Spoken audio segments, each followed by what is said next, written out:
Greetings everybody. So this is take 2 of this walking fruit thing that I did. The first one got, let's just say I had to delete it towards the very end of making it because I had butchered it to an unsavable point. So here I'm remaking it, and I'm starting with the body first. As you can see on the side, I have contact, down, up, pass, and then contact again. This is basically the motion of walking, of contact, both feet are on the ground. Down is whenever you kind of like, you know, bend your knees, and then up, whenever your foot comes up, press, you're leaning all of your body weight on one foot, and then contact, your other foot comes back down to the ground, and the cycle repeats. For this, it's very important for the body because it kind of sways how it walks. So you'll have the hips move up while your shoulders will move down, and then vice versa. So, and then I'm basically doing that with the head, which the head would count as like a secondary animation. So because of the body, say it's like its main animation, and then the head is an effect from the effect. So when the shoulders go down, the head will go up, and then the head will go down when the shoulders come up. Well, it's yeah, shoulders go up, head goes down, shoulders go up, head goes down, and whatnot. And then the ears off the head will do the opposite motion of the head, and then the tail will be a secondary motion from the body, kind of a thing. So the tail will move up when the hips go down, and the tail will go down when the hips go up. Because, to kind of think of it, it's because it's delayed, basically, lag, if you will. Especially something that is longer, there is more lag time than something that is shorter. So ears will move subtle but faster, and the tail will do kind of like a swaying motion and whatnot. So you can see here, for the legs, I'm doing just a straight up drawing the shape of the legs instead of just doing, sorry, I had to yawn, sticks.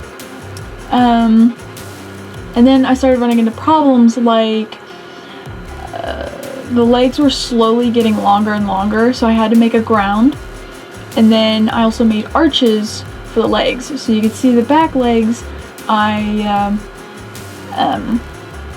made the arch slightly smaller because they have to do kind of like a shift, not a shift, shuffle. So their feet won't come up nearly as much as their front legs.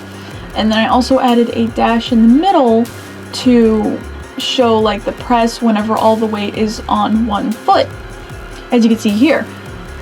And then I also added arches for the head movement, and then eventually the ear and the tail.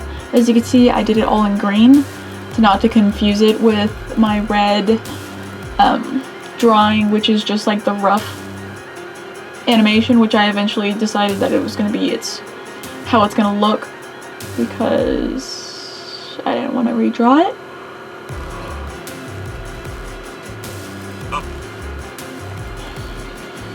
And whatnot. And I definitely remember last animation I had a weird limping problem where I made one set of feet move faster than the other set, like one half, so it made it look like it was limping. With this one, there was a little bit of a skipping, like this front forward leg would kind of come up, take a step, and another step, It's kind of noticeable when you like really stare at it, but in just watching it, it's fine. And that just has to do with the way I started the walking animation, the walking process. So yeah, you can see here, I've also did something differently where I added in-betweens of where the leg will be in between a motion of either like contact and down and whatnot. Same with like the everything else that moves, there's in-betweens. So it is a little bit of a smoother motion and hopefully isn't so, jumpy and whatnot. And I really wanted to, instead of having like it on 2s, to animate it on 1s, which basically means to have every frame it moves slightly different instead of every 2 frames it moves. So maybe I'll try and work for that next time, but maybe an animal that's a little bit easier to do a walking walk cycle, because walking and running walk cycles are very difficult because everything's moving, either if it's subtle or extreme. And timing, this is definitely where you learn timing and whatnot. And the giraffe is a great explanation because, like I said in my last video, the back legs does a shuffle while the front legs does a large arch forward, like a big old knee. So the fact that they do 2 different motions that you have to time for them to basically land at the same time can be a bit of a challenge, especially if you don't rough it out first. I mean, this is basically how I roughed it out. I just worked on one section at a time. So you can see for the longest time I was working on the legs. Now I'm working on the head and I'm readjusting it, making the head bob more, like it's really heavy basically. Because if you ever watch a giraffe walk, they walk like they're super heavy, with their very slow arching movements and the way their head moves up and down a lot, and they just seem like a really slow big animal. So to express it, you have to really like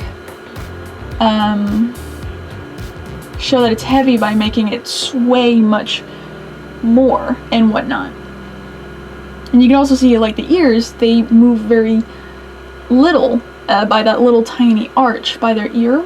You can see because they're much smaller and lighter, they move with more ease instead of with like heaviness basically. So I was doing that and then readjusting the face and adjusting. So there was a few mistakes I had to correct, which makes it look much better.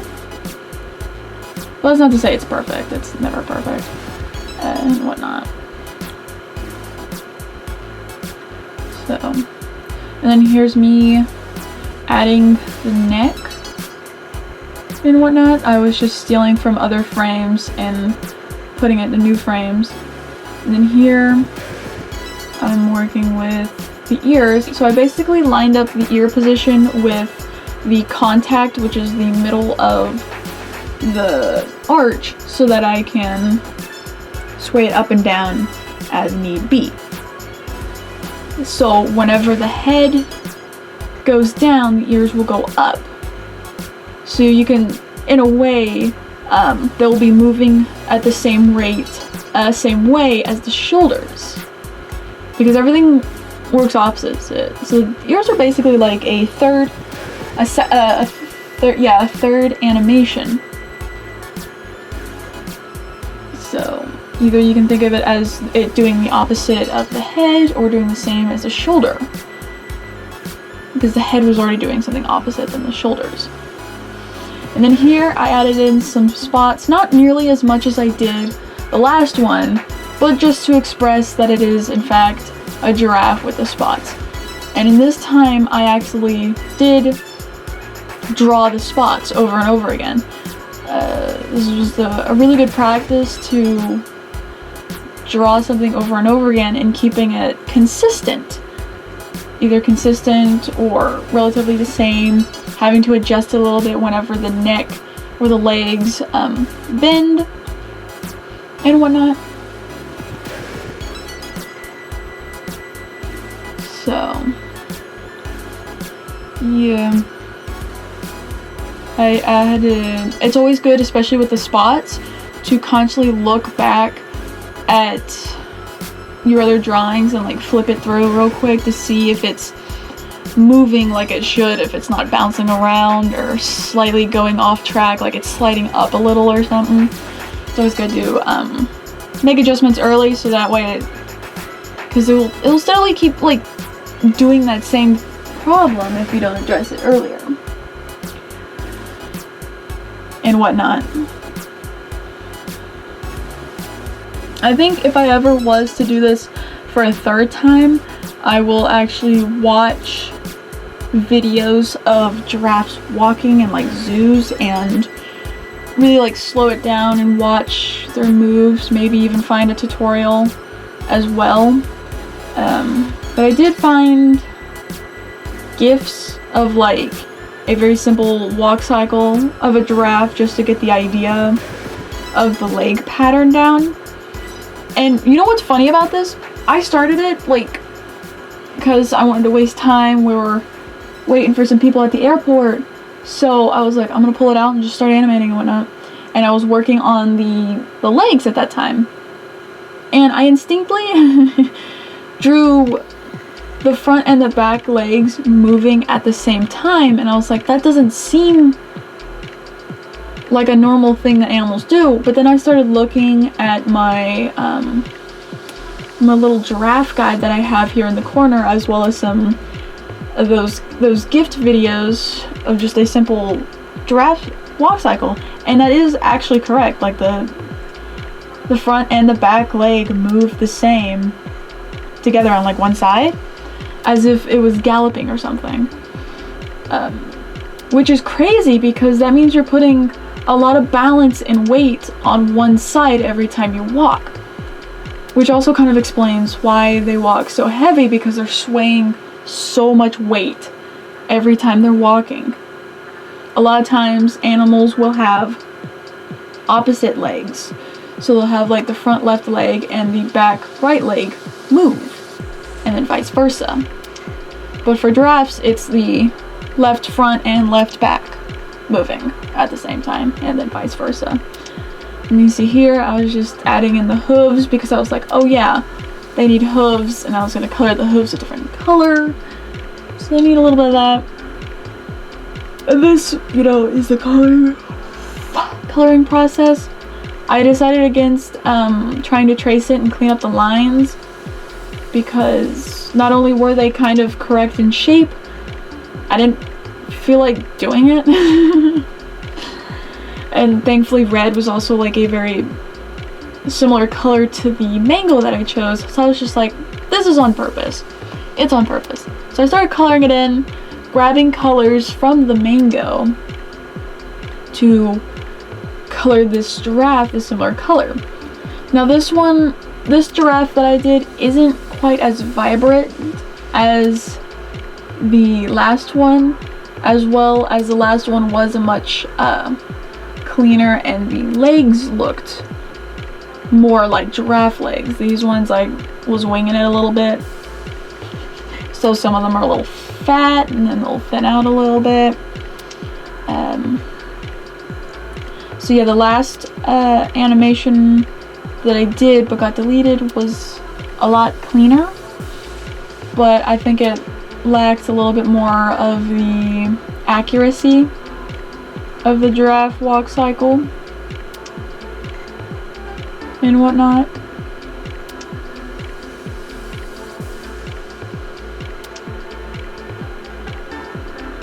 Another thing that made it kind of hard is that how slow they walk. You have to add a lot more frames in, which can become annoying. Making stuff fast is always so much easier, and just less frames.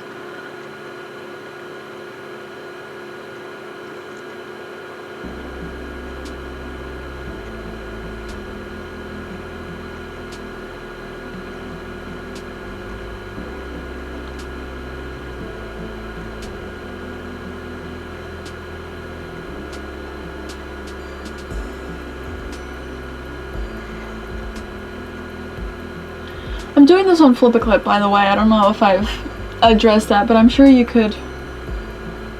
Well, I guess there's no actual way to show that it's on Flip-A-Clip. But this is Flip-A-Clip. I like to practice coloring or animating in 24 frames because that is the most standard animation speed and whatnot.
Okay, well this is kind of all I had to say, but I hope you guys enjoyed the video. Please feel free to, you know, write in the comments anything that's on your mind, you know, questions, comments, concerns, feedback,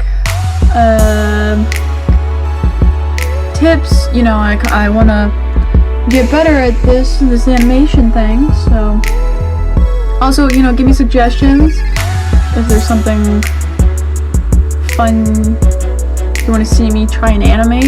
Yeah, I'm open for anything, so thank you guys. Bye bye.